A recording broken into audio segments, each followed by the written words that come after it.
as we learn about the virus, as we learn about which control measures work and how they are implemented, as well as how many of these public health and social measures or so-called lockdowns are lifted.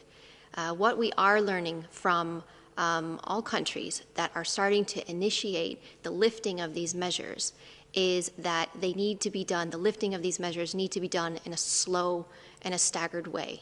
And it needs to be done using a data-driven approach, meaning do we have the infrastructure in place, the public health infrastructure in place to know where the virus is? The low-tech solutions that you mentioned are people. They are the workforce that needs to be in place to be able to find cases, to be able to test for those cases, to be able to care for individuals who are infected with COVID-19, depending on the severity of their symptoms, and to be able to trace the contacts and quarantine the contacts. And that needs people. It needs a workforce that is educated and trained that can perform those functions. There are apps that we have talked about before that can support that, but it doesn't eliminate the need for people.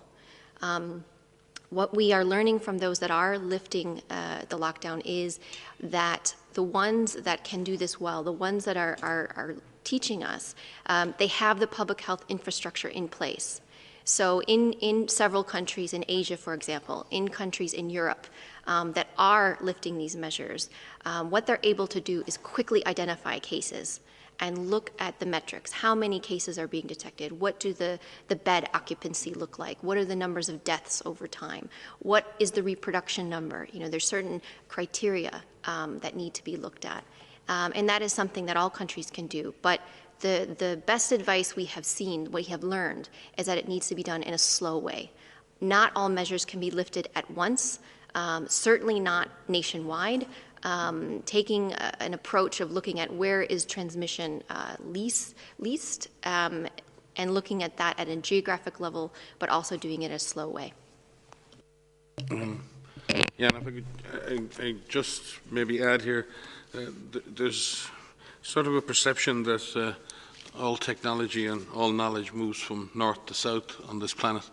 In fact, when we look at something as fundamental to public health and to stopping epidemics as contact tracing, in fact, I think the South is teaching the North, or the North is rediscovering just how important core public health infrastructure, workforce, case finding, contact tracing and simple quarantine measures are, and how central these are to stopping new viruses, respiratory viruses, other viruses like hemorrhagic fever viruses for which we don't have treatments or vaccines.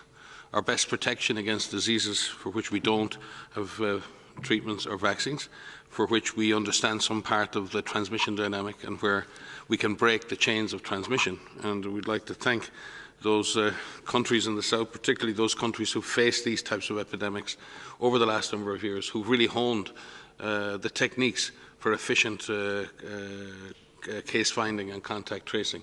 And many of those techniques are in fact being reabsorbed into countries of the North. Another issue is we have this perception that the public health part of the equation is the cheap and cheerful part, and then we have the health system part, and that's the sophisticated technological part, and that's what costs all the money. This is maybe one of the misconceptions.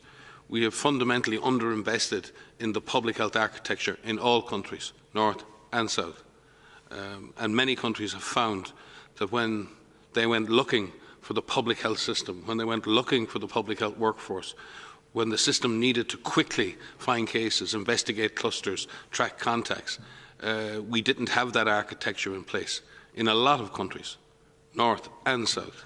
And I think we're learning a fundamental lesson that inability to aggressively control, contain and suppress infection has to an extent led to the need for much more stringent and broader based public health and social measures and lockdowns.